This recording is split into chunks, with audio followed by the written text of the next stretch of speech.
정부가 광주형 일자리 모델을 확산시킬 전망입니다. 청와대의 수석 비서관이 군산을 대상 지역으로 언급했습니다. 제2차 공공기관 지방 이전과 관련해 국책은행 유치가 관심을 모으고 있습니다. 전북의 금융중심지 지정에 호재가 될지 주목됩니다. 설 연휴 수많은 불법 현수막이 거리를 도배했습니다. 다음 달 있을 동시조합장 선거 때문입니다. 여러분 안녕하십니까? 전주 MBC 뉴스데스크입니다. 광주형 일자리 타결로 자신감을 얻은 정부가 일자리 모델을 확산시키기 위해 팔을 걷어붙였습니다. 청와대 수석이 대구, 구미와 함께 군산을 대상 지역으로 직접 지목해 군산형 일자리 추진이 급물살을 탈 것으로 보입니다. 강동엽 기자입니다. 정부는 극적으로 타결된 광주형 일자리 모델을 타 지역으로 확산시키기 위한 움직임을 시작했습니다. 정태호 청와대 일자리 수석은 기자간담회를 자처해 추가 추진 대상 지역으로 대구, 구미와 함께 군산을 언급했습니다. 군산, 구미, 대구 그런 지역이 아주 구체적으로 계획들을 가지고 있는 것 같고요. 좀 급물살을 탈 수도 있겠다. 전라북도가 구상하는 군산형 일자리는 자동차 관련 기업을 유치해 GM 군산 공장을 재가동하는 것과 선박블록 물량을 확보해 조선 산업 생태계를 유지하는 겁니다. 당장이라도 추진이 가능할 만큼 잘 갖춰진 산업 기반은 강점이지만 기존 시설 활용과 작업량 확보를 위한 GM과 현대중공업 설득 작업은 지지부진합니다. 여기에 광주 사례처럼 정부가 기업에게 믿음을 심어주는 일은 군산형 일자리 추진의 전제 조건입니다. 또한 정부가 확신을 갖고 지원할 수 있도록 일자리 모델을 구체화하는 작업도 시급합니다. 전북은 이제 광주형 일자리가 성사되기 전부터 전북 군산형 일자리를 준비해왔고 정부와 공조해서 전북 군산형 일자리를 만들어 갈 수 있도록 하겠습니다. 이달 안에 산업부에서 지역 일자리 지원 방안을 내놓을 예정인 가운데 군산형 일자리가 광주에 이어 정부의 역점 추진 사업에 이름을 올릴지 기대됩니다. MBC 뉴스 강동엽입니다. 정부의 제2차 공공기관 지방 이전을 앞두고 대형 금융기관 유치전에 막이 올랐습니다. 도내 정치권이 산업은행 등 굵직한 국책은행 유치에 나선 가운데 자산운용과 농업금융기관 이전은 전북의 과제로 제시됐습니다. 유룡 기자의 보도입니다.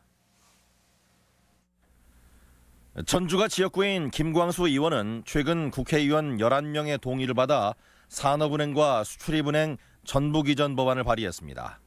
산업은행은 한국GM 지분 17%를 가질 정도로 산업계의 영향력이 막강하고 수출입은행은 파산 위기에 조선 해운업의 버팀목 역할을 하는 중추기관입니다.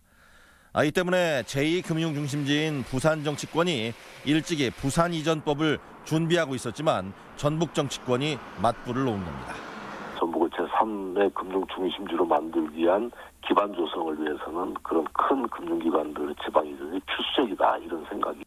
전라북도는 650조를 보유한 국민연금을 데려온 만큼 나머지 국책 자산운용기관 유치에 전력을 다할 계획입니다. 특히 정부 자금을 관리하는 한국투자공사는 자산운용 규모가 2016년 100조를 넘어섰고 임직원이 300명에 달하는 알짜배기 기관입니다.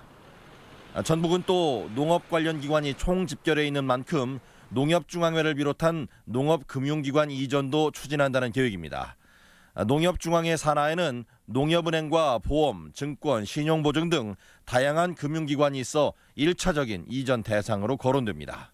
어떤 연기금, 자산운용 중심의 금융산업을 육성해 나간다. 그렇게 해서 그를 통해서 금융기관을 집적시키고. 민주당 이해찬 대표가 적극 추진을 약속한 공공기관 제2차 지방이전. 전북을 제3의 금융중심지로 만드는 호재가 될 수 있을지 기대가 커지고 있습니다. MBC 뉴스 유룡입니다. 설 연휴 기간 도심 거리에 내걸린 현수막 많이 보셨을 겁니다. 내년 총선은 물론 다음 달 동시조합장 선거까지 앞두고 있어 유달리 더 많았는데요. 사실 모두 불법입니다. 박연선 기자입니다. 부안의 한 교차로 도로변을 따라 현수막들이 줄줄이 걸려 있습니다. 바로 옆에 군에서 설치한 지정계 시대가 있지만 어떤 곳은 아예 횡단보도를 가로막을 정도로 무분별하게 내걸렸습니다. 대부분은 한 달 앞으로 다가온 동시조합장 선거 입지자들이 내건 것입니다. 광고성이라면 좀 지나친 면은 있는데 요즘에 선거철이라 저걸 어쩔 수 없는 거 아닙니까? 약간의 그 깨끗한 것보다는 좀 보도다고 봐야지. 엄연히 불법 광고물이지만 군청도 단속에 미온적입니다. 조합장 선거운동 기간은 다음 달 28일부터로 조합장 선거는 총선이나 지방선거와 다르게 위탁선거법을 따릅니다. 위탁선거법에는 선거운동기구로 현수막을 별도 규정하지 않아 사전 선거운동은 아니지만 지정 게시대를 이용하지 않았기 때문에 불법 광고물이고 철거 대상입니다. 명절 잘 쇠시라고 이런 의례적인 내용으로 그 입후보 예정자가 자기의 이름이랑 사진 내거는 건 선거운동으로 보지 않는다는 중앙위원회 그 해석이 나왔어요. 결국 내걸린 현수막들은 예외 없이 모두 불법임에도 군청이나 선관위 모두 뒷짐을 지고 있는 상황이어서 보장이든 제한이든 명확한 지침이 요구되고 있습니다. MBC 뉴스 박연선입니다. 프로축구 전북현대가 일본 전지훈련을 마치고 막바지 담금질에 들어갔습니다. 새 사령탑인 모라이스 감독 지휘 아래 알차게 전력을 보강한 전북이 올 시즌 어떤 모습을 보일지 관심인데요. 박찬익 기자가 훈련 현장을 다녀왔습니다. 전북의 새 사령탑 조세 모라이스 감독이 선수들의 움직임을 세세하게 살핍니다. 일본 가고시마에서 4주간 전지훈련을 마친 전북은 이번 주부터 봉동에서 전술훈련에 줄여가고 있습니다.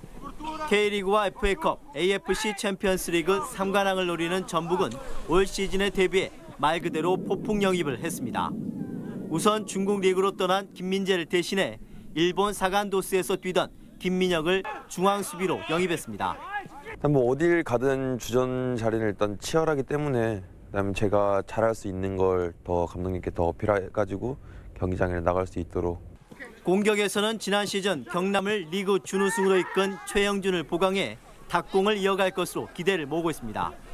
전북 현대라는 최고의 팀이 온 만큼 거기에 맞게 좋은 성적을 낼 수 있게 저도 많은 도움을 줄 거고 거기에 맞게 팬분들도 저한테 많이 응원해 주시면. 국가대표 출신의 문선민과 호주 출신의 이빈희도 화끈한 공격에 힘을 보탤 전망입니다. 하지만 손봉근과 함께 뒷문을 책임질 이범영이 입단 며칠 만에 아킬레스건 파열로 전력에서 빠진 점은 고민입니다. K리그는 다음 달 1일 개막합니다. 전북은 대구와 홈에서 첫 경기를 가질 예정입니다. 올 시즌도 부동의 1위로 평가받는 전북. 감독부터 선수까지 새 얼굴을 보강한 전북이 창단 첫 3관왕을 이뤄낼지 벌써부터 관심이 고조되고 있습니다. MBC 뉴스 박찬익입니다. 산후조리원에서 신생아가 호흡기 바이러스에 감염돼 조리원이 일시 폐쇄됐습니다. 전라북도에 따르면 전주의 한 산후조리원은 어제 생후 4주 된 신생아가 재채기가 심해 검사한 결과 호흡기 바이러스인 RSV에 감염된 것으로 확인하고 신생아와 산모 42명을 귀가 조치했습니다. 도는 현재 감염 원인을 찾고 있으며 감염된 아이의 증세는 호전되고 있다고 밝혔습니다. 오늘 새벽 4시쯤 전주 송천동의 한 아파트 단지에서 정전이 발생해 천여 세대의 보일러 가동이 30분간 중단되는 등 주민들이 큰 불편을 겪었습니다. 한전 측은 아파트로 들어가는 선로가 알 수 없는 이유로 훼손돼 전기가 끊긴 것으로 보고 정확한 원인을 파악하고 있습니다. 농축협 조합장 선거에 대한 특별 점검이 진행됩니다. 농협중앙회는 다음 달 13일 실시되는 동시조합장 선거를 앞두고 오는 22일까지 전북검사국은 충남농축협을, 전남검사국은 전북농축협을 교차 점검한다고 밝혔습니다. 농협은 후보자 자격 적정성과 임직원 선거 개입 금지 사항 준수, 그리고 무자격 조합원 정리 적정 여부 등을 중점 점검할 계획입니다.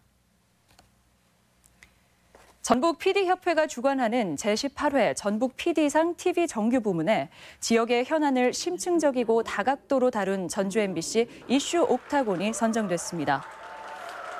TV 특집에는 춘향가와 심청가 속의 인물들을 현대적으로 재해석한 웹드라마 요망한 오바탕이, 라디오 정규 부문에는 2시엔 놀자가 수상하는 등 전주 MBC 프로그램이 3개 부문을 석권했습니다. 전북 PD협회는 오늘 신년식에서 수상자들에게 상패를 전달했습니다. 오늘의 간추린 소식입니다. 전라북도는 완주와 진안 등 도율임 8헥타르에서 고로쇠 수액 채취를 허가했습니다.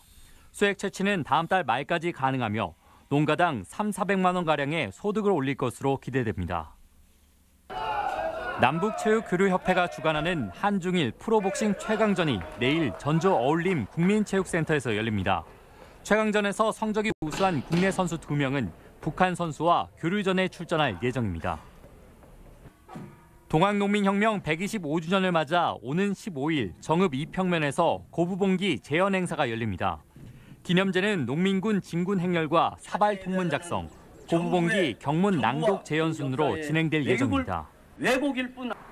전주시는 자전거 보관대를 점검해 파손된 시설을 보수하고 방치된 자전거를 수거할 계획입니다. 또 동절기에 중단했던 6개 공영자전거 대여소 운영도 다음 달 초부터 재개할 예정입니다.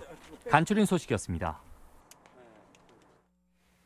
전주지법 남원지원은 선거법 위반 혐의로 기소된 장영수 잔수군수 선거캠프 회계 책임자 47살 A씨에게 벌금 200만 원을 선고했습니다. A씨는 지난 지방선거 기간 식사비를 제공할 수 없는 자원봉사자 등에게 95만 원 상당의 식사 대금을 준 혐의로 기소됐습니다. 현행 선거법은 회계 책임자도 벌금 300만 원 이상의 형이 확정되면 후보자의 당선이 무효화됩니다. 검찰에 이어 김승환 교육감도 공직선거법 위반과 관련해 항소를 포기해 70만 원의 벌금형이 최종 확정됐습니다. 김 교육감은 지난 지방선거를 앞둔 TV 토론회에서 인사행정에 대한 질문에 인사 만족도가 90%를 왔다 갔다 한다고 사실과 다른 답변을 한 혐의로 기소됐습니다. 올해도 도내 중증 장애인 교사 임용이 법정 기준을 채우지 못했습니다. 전북교육청은 올해 중등교사 임용에 장애를 가진 교사는 26명을 모집했지만 최종 합격자는 4명뿐이었습니다. 교육청은 장애인 의무 고용을 못 지켜 선발 비율을 6%까지 확대했지만 또다시 법정 기준에 못 미치게 됐습니다. 새만금 공연단에 대한 계약 해지 논란이 장기화할 전망입니다. 전북권 뉴스였습니다.